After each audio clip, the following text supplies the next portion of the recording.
Hello. Today I'm going to talk about theater and its implementation into analog horror. Put simply, analog horror is an individual or small group project focused on low budget experiential horror. And what I mean by that is that it does not rely on high budget or A-list celebrities. The main aspects of analog horror is that it is low budget, community driven, and developed by one or just a couple people. That lends itself to a more authentic and grounded feeling while forcing the creators to think originally. It does not rely on cheap jump scares or a high-budget CGI film fest.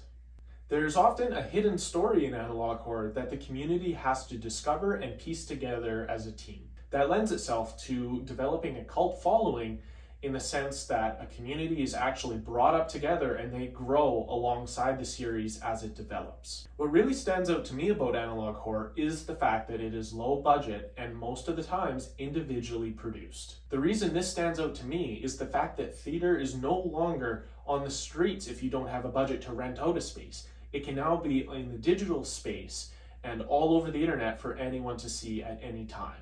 There has never been a more easy and accessible way to access people's individual pieces of art and theater. And one of the best ways that I have seen people express their creativity and original ideas is through analog horror. What makes analog horror special to me is that it injects the audience with ideas that are truly terrifying and not just relying on cheap jump scares often found in major blockbusters today.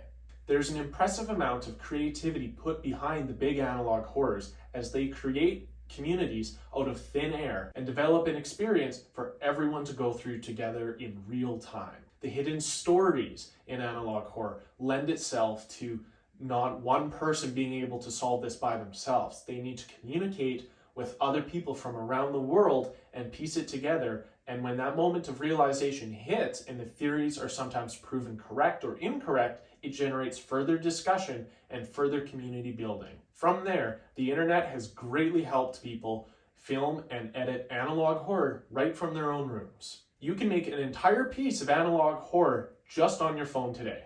What might make your piece of analog horror stand out more than the rest, in my opinion, is your idea of what horror truly is and your ability to write a story.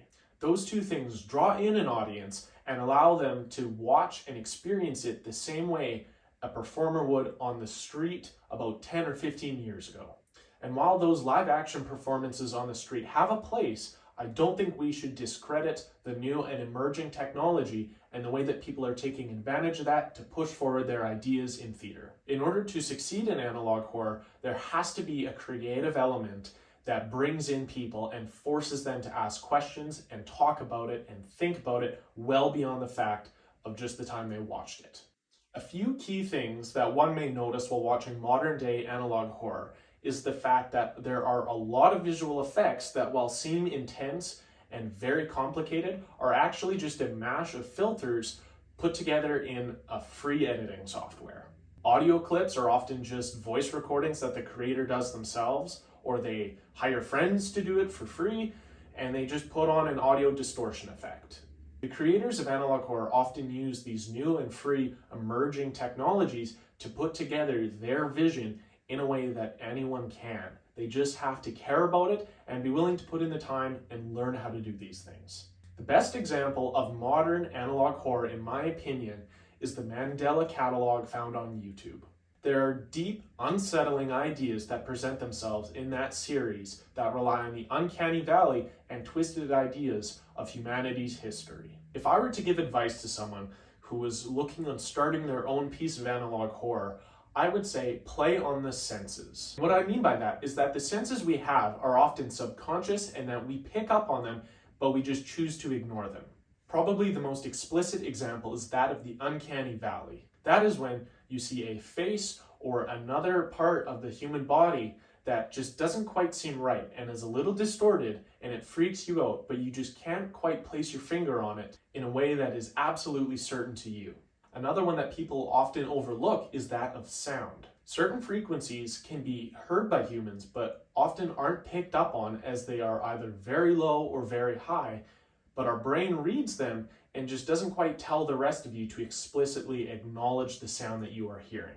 I truly believe that the best elements of fear out there is analog horror, often just found on YouTube by random channels and by random people creating it because they were bored one day and just wanted to have some fun. And unlike most forms of big theater, there's no money that's needed to get into it. All you need is a creative vision and the passion to follow through and create something new and exciting that you enjoy doing. Again, the best example I can personally recommend is the Mandela Catalog. I hope you enjoy the connections between theater and analog horror, and I truly hope that you go and experience this medium in a way that makes you really care about this side of the internet.